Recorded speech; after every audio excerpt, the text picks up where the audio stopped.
تو یہ روزہ تو پھر اس کا میرے خیال میں 24-25 گھنٹے ہی رہے گا، کیونکہ رات میں تراویح ہے، پھر سحری میں اٹھنا ہے۔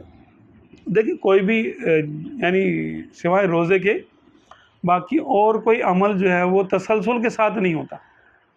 نماز پڑھیں گے 5 منٹ سے لے کے آدھا گھنٹہ لگ جائے گا آپ کو، ٹھیک ہے، جہاد کریں گے، یہ کریں گے، تو وہ انٹرولز ہیں اس کے۔ روزے میں تو ایک لمحے کے لیے آپ کا روزہ ختم نہیں ہو سکتا، چلے گا وہ۔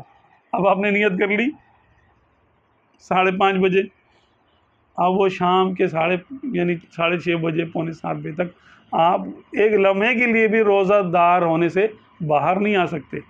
ایک لمحے کے لیے آپ ایک جو نا قطرہ اتار لیں، روزہ ٹوٹ گیا، پھر وہ ٹوٹ ہی گیا، دوبارہ جڑے گا نہیں، حالت عبادت میں رہتا ہے، حالت عبادت میں رہتے ہیں۔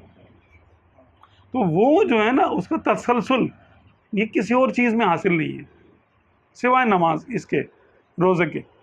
یہ عبادت کا جو تسلسل ہے، سکیننگ ہو رہی ہے نا، یہ جیسے بیکٹیریاز نہیں مارے جاتے اور اس پہ روشنی ڈالتے ہیں اور ایک تسلسل کے ساتھ اس پہ روشنی آتی ہے، وہ بیکٹیریاز جو ہے مر جاتے ہیں۔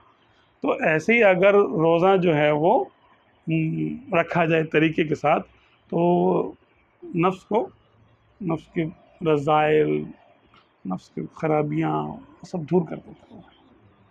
اسی لیے اکثر صوفیہ کرام یا تو اپنے مریدین کو عام طور پہ بھی روزے کا حکم دیتے ہیں، یا پھر وہ کہتے ہیں کہ اگر روزہ نہیں رکھ سکتے ہیں ہو تو پھر کم کھاؤ، پھر کمی بھی لے آتے ہیں ان کو مختلف بہانوں سے کہ بھئی تمہارا ترک جلالی ہے، یا تمہارا ترک جمالی ہے۔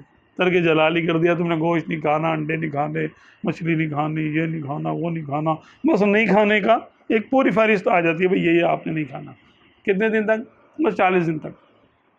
40 دن کے چلے سے فارغ ہوتے ہیں تو اب کیا کریں؟ دوسرا چلہ کرو، اس میں 40 دن ہوں گے۔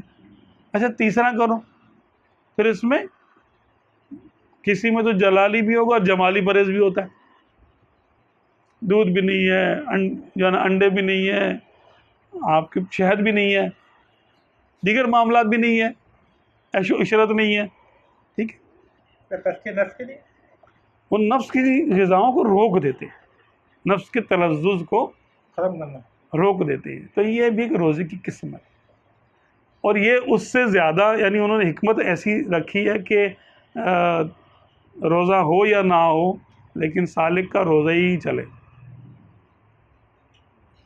کیونکہ یہ ترک میں آ رہا ہے نا۔ روزہ ترک کا ایک دوسرا نام ہے کہ اللہ کی خاطر، اس کے رسول صلی اللہ علیہ وسلم کی خاطر بندہ جو ہے وہ جائز چیزوں کو چھوڑ دے، اس وقت کے لیے چھوڑ دے کہ اگر آپ کا حکم ہے تو میں نہیں کھاؤں گا، آپ کا حکم ہے تو میں نہیں پیوں گا، میں یہ دیگر کام نہیں کروں گا، کیونکہ آپ منع کر دیا نا آپ نے، تو نہیں کروں گا۔